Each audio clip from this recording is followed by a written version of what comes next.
देवी सर्वभूतेषु शक्तिरूपेण संस्थिता।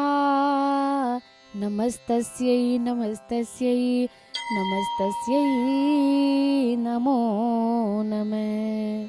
सर्वमङ्गलमाङ्गल्ये शिवे सर्वार्थसाधिके शरण्ये त्र्यंबके गौरी नारायणी नमोस्तुते।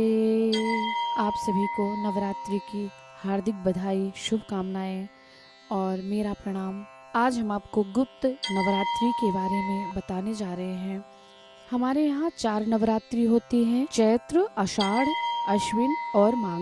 प्रतिपदा से ये नवरात्रि शुरू हो जाती है जो नवमी तक चलती है और ये नवरात्रि कहलाती है। 2 गुप्त नवरात्रि होती हैं और 2 मुख्य नवरात्रि होती हैं। जो गुप्त नवरात्रि होती हैं वो माघ और आषाढ़ में होती हैं और मुख्य नवरात्रि जो होती हैं वो अश्विन और चैत्र में होती हैं।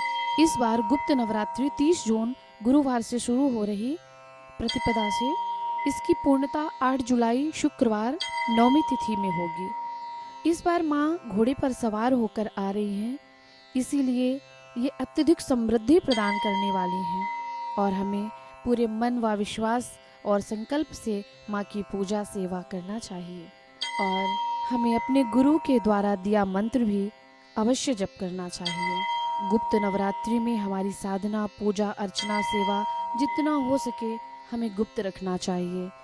गुप्त नवरात्रि पर की गई आराधना, सेवा विशेष फल प्रदान करती है। इस समय पर हम दुर्गा सप्तशती का पाठ कर सकते हैं या फिर किसी विद्वान ब्राह्मण से करवा सकते हैं। जितना हो सके मंत्र शुद्ध व स्पष्ट होना चाहिए। मंत्र की शुद्धता और स्पष्टता पर ध्यान देंगे तो वो फल भी ज़्यादा असरदार होगा। वैसे जैसी हमारी कामना हो वैसी हमारी पूजा होनी चाहिए। अगर हम निष्काम होकर माँ की सेवा कर रहे हैं तो माँ से कह देना चाहिए, निवेदन करना चाहिए कि हे माँ, हम तो तेरी प्रसन्नता के लिए ये पूजा और सेवा कर रहे हैं, तो हे माँ, जाने अनजाने में किसी भी प्रकार की कोई भी भूल हो तो हमें क्षमा करना। तेरी सेवा पूजा करने में हम जीव संसारी कैसे सक्षम हो सकते हैं। ऐसा बोल के माँ से क्षमा प्रार्थना कर लेना चाहिए पहले ही और माँ पराम्बा को प्रणाम करके संकल्प लेकर अपनी पूजा और आराधना की शुरुआत करनी चाहिए। और अगर हम कोई विशेष कामना से पूजा कर रहे हैं तो जरूर किसी विद्वान ब्राह्मण से हमें विधि पूर्वक पूजा करवानी चाहिए।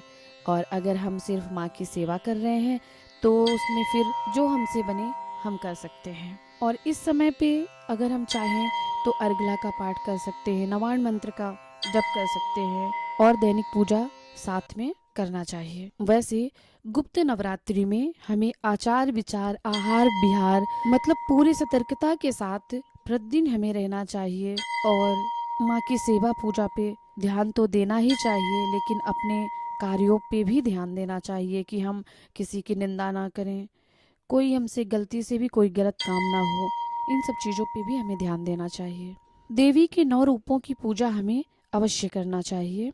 जैसे प्रथम माँ शैलपुत्री, द्वितीयम ब्रह्मचारिणी, तृतीयम चंद्रघंटा, चतुर्थम कूष्मांडा, पंचमम स्कंदमाता, षष्ठम कात्यायनी, सप्तमम कालरात्रि, अष्टमम महागौरी, नवम सिद्धिदात्री। ये माँ भगवती के 9 रूप हैं। हमें एक एक नाम प्रतिदिन के हिसाब से पूजा करनी चाहिए और हमें दीपक जलाना चाहिए। दीपक का विशेष महत्व होता है। बिना दीपक के कोई पूजा, कोई आराधना, कोई साधना मान्य नहीं होती है। इस वजह से हमें दीपक अवश्य जलाना चाहिए। अगर दुर्गा सप्तशती का पाठ नहीं कर सकते तो हमें देवी का नवार्ण मंत्र ही जप करना चाहिए। मंत्र है ऐं ह्रीं क्लीं चामुंडाय विच्चे, ऐं ह्रीं क्लीं चामुंडाय विच्चे। नवार्ण मंत्र देवी का मंत्र बहुत शक्तिशाली मंत्र है।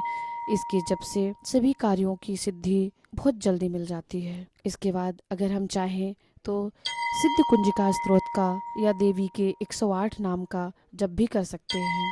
बस इतने में ही माँ प्रसन्न हो जाती हैं। माँ की तो सेवा हम आप क्या करेंगे, माँ की सेवा तो ब्रह्मा विष्णु भी जितना करें कम ही होता है। और फिर माँ की आरती करें अपने सामर्थ्य के अनुसार दान दक्षिणा करना चाहिए और हो सके तो कन्याओं को भोजन करा देना चाहिए। ऐसा कुछ नहीं है कि पहले दिन नहीं करा सकते, कि नौमी के दिन कराएं, अष्टमी को कराएं।